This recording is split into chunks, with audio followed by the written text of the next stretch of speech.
شپږ داسې کارونه دي چې د هغې په ذریعه باندې په زنانه باندې غسل واجب کیږي. ډیره مهمه او ضروري مسله ځکه ده چې اکثر زنانه داسې ګڼي چې صرف چې کوم دي د کوروالي نه پس چې کوم دي په زنانه باندې غسل واجب کیږي. داسې نه ده، بلکې د دې کوروالي نه علاوه چې کوم دي 5 کارونه داسې دي چې د هغې نه بعد هم په زنانه باندې غسل واجب کیږي. ډیره مهمه ضروري مسله ځکه ده چې ډېر شي زنانه چې کوم دي هغو ته د دې مسلې علم نشته، او بیا خاص کر کې زموږ چې کوم کتونکي دي ویورز دي نو په هغې اکثریت چې کوم دی هغه د نارینه دی، بیا هغو له پکار ده چې داسې مسایل هغه خپل کور والا ته وښيي. دا د هغوی ذمېداري جوړېږي، ځکه چې دا مسایل چې کوم دي دا د حرام او د حلال د پاکي او ناپاکي سره تعلق لري، او دومره علم فرض دی چې پاکي او ناپاکي وپېژني، حلال او حرام وپېژني، جایز او ناجایز وپېژني. نو دا چې کوم مسایل دي دا څه معمولي مسایل نه دي، بلکې یو زنانه داسې چې هغې د دې مسلې علم نه دا مسلو ته رامخکې شي او د هغې نه باوجود هغه په دغه حالت کې چې کوم دی لمونځ کوي، نو قرآن تلاوت کوي، ګوره د دې لمونځونه نه کېږي. سمجھ کې مو خبر راځي چې تر څو پورې غسل نه کړی او پاکه شوي نه، ظاهره خبره ده چې کله غسل واجب شي نو د غسل نه ظاهره خبره ده چې کله غسل واجب شي چې تر څو پورې غسل نه کړی نو دا زنانه نشي پاکې دی، نو په دغه حالت کې دا بیا ناپاکي په حالت کې لمونځونه وغیره نشي کولی، دا شان د قرآن مجید تلاوت وغیره نشي کولی. هغه شپږ کارونه څه دي؟ یو همبستري، یعنی کوروالیو کې د کوروالی نه پس په زنانه باندې غسل واجب شي او په نارینه باندې غسل واجب کیږي. یو نمبر 2 احتلام، څنګه چې نارینه ته احتلام کیږي په خوب کې منی خارج شي، ظاهره خبره ده دغه شانتي زنانو ته احتلام کیږي چې زنانه دا شیغې ته احتلام وشي او د شهوت سره دغه نه ظاهره خبره ده منی خارج شي، نو په دغه صورت کې به دغه زنانه باندې بیا غسل واجب کیږي. نمبر 3 دخول، یعنی همبستري د پاره چې کوم دی صرف دخول شي، یعنی چې کوم اعضاء تناسل له هغه داخل کړل شي او دوباره چې کوم دی راوېستل شي، انزال وغیرہ نه شوي، د انزال نه علاوه صرف دخول شي، نو په دغه دخول باندې صرف دخول باندې چې کوم دی په دې باندې په زنانه باندې غسل واجب کیږي او په نارینه باندې ظاهره خبره ده غسل واجب کیږي.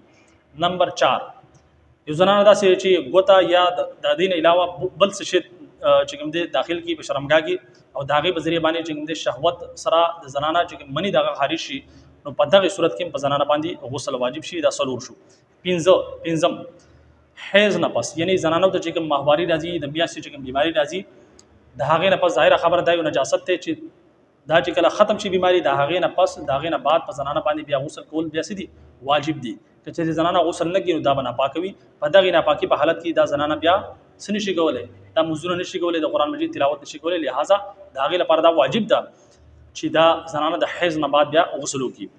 نمبر 6 شپږم نمبر نفاس، یعنی چې کله د زنانه بچی پیدا شي او د زنانه چې کله بچی پیدا شي بیا د هغې نه پس چې کوم زنانه ته یې نه راځي، نو دغه یې ته نفاس ویل کېږي. د نفاس بیماری چې کوم وخت پورې چې کوم د نفاس دا بیماری وي او بیا د نفاس دا بیماری ختم شي، په دغه نه پس بیا په دې زنانه باندې بیا غسل واجب دی چې دا بیا پاکي حاصل کی.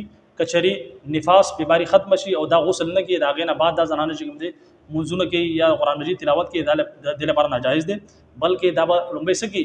د نفاس د بیماری د ختمېدو نه پس دا به فوراً چې کوم دی بیا څه کوي؟ دا به غسل کوي، په دې باندې غسل واجب دی. د غسل نه بعد بیا به دا منځونه ادا کوي، د هغې نه علاوه د قرآن مجید تلاوت وغیره هم کولی شي.